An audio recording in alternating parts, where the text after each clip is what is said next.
জামাত নাকি আপনার 2026 নির্বাচনী ইশতেহার ঘোষণা করছে।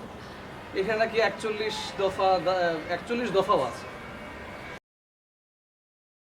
কিন্তু ইসাক ভাই, এই যে এত কিছু ইশতেহার তিশতেহার হয়, কিন্তু এই ইশতেহারও তো আমাদের কোনো ভাগ্য বদলায় না, কিছুই তো বদলায় না। তাই যদি হতো তাহলে আজকে আমার এই অনার্স পাশ করা ছেলেটার চাকরির জন্য ঘুরঘুর করে ঘুরতে হতো না। আর যদি তার একটা চাকরি হতো তাহলে আজ আমাকে এই বুড়ো বয়সে হাড়ভাঙ্গা খাটুনি খাটা লাগতো না। হাড়ভাঙ্গা খাটুনি খাটা লাগতো। বাবা, এবার কিন্তু ইশতেহারটা একটু আলাদা। আমি অনলাইনে বিস্তারিত পড়লাম। তারা বলেছে গ্র্যাজুয়েশন শেষ করে চাকরি না পাওয়া পর্যন্ত 5 লাখ যুবককে মাসিক 10,000 টাকা পর্যন্ত সুদমুক্ত ঋণ বা কর্জে হাসানা দেবে।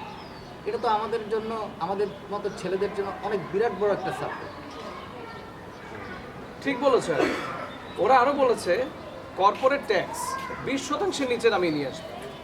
আর যাদের ইনকাম 5 লাখের নিচে বা এর মধ্যেই আছে ওরা করমুক্ত থাকবে।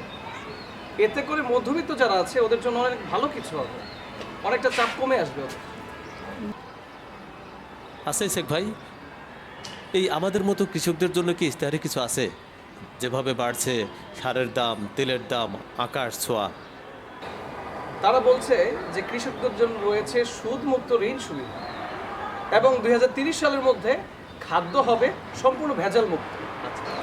আরও রয়েছে 3টি বিষয়, যেখানে থাকছে শূন্য দূষণ, শূন্য বর্জ্য এবং শূন্য বন্যা ঝুঁকি। আর বাবা, সবচেয়ে বড় কথা হলো চিকিৎসা। 60 বছরের বেশি বয়স্কদের জন্য এবং ছোট বাচ্চাদের জন্য নাকি চিকিৎসা সেবার ব্যবস্থা করেছে। আর দেশের প্রতিটি জেলায় বিশেষায়িত চিকিৎসা সেবা চলবে। কিন্তু ওরা কি পারবে এত কিছু করতে? দুর্নীতি তো সব কিছু খেয়ে ফেলবে। ইশতেহারের মূল পয়েন্টই হচ্ছে দুর্নীতির বিরুদ্ধে জিরো টলারেন্স। তাই নাকি? হ্যাঁ, এবং নিয়োগ হবে সম্পূর্ণ মেধা ভিত্তিক। তুমি বলেছিলে না সালাম যে গরিবদের মেধা থাকলেও টাকা নেই বলে ওদের চাকরি হয় না।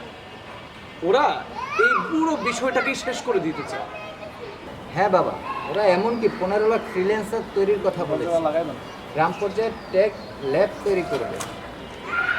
আমরা ইচ্ছে করলে গ্রামে বসেই বাইরের দেশের কাজ করতে পারবো। যদি সত্যি ইনসাফের দিন ফিরে আসে তাহলে তার কাউকে জমি বিক্রি করে লেখাপড়া করতে হবে না, চাকরি খুঁজতে হবে না। ইশতেহার তো হচ্ছে একটি ওয়াদা। মানুষ যদি সৎ, দক্ষ, সুন্দর নেতৃত্ব বেছে নিতে পারে 2026 হবে নতুন বাংলাদেশের শুরু। আর তাই আসলে আমরা বাংলাদেশ জামাত ইসলামের জন্য দাড়ি পাল্লায় ভোট দিই।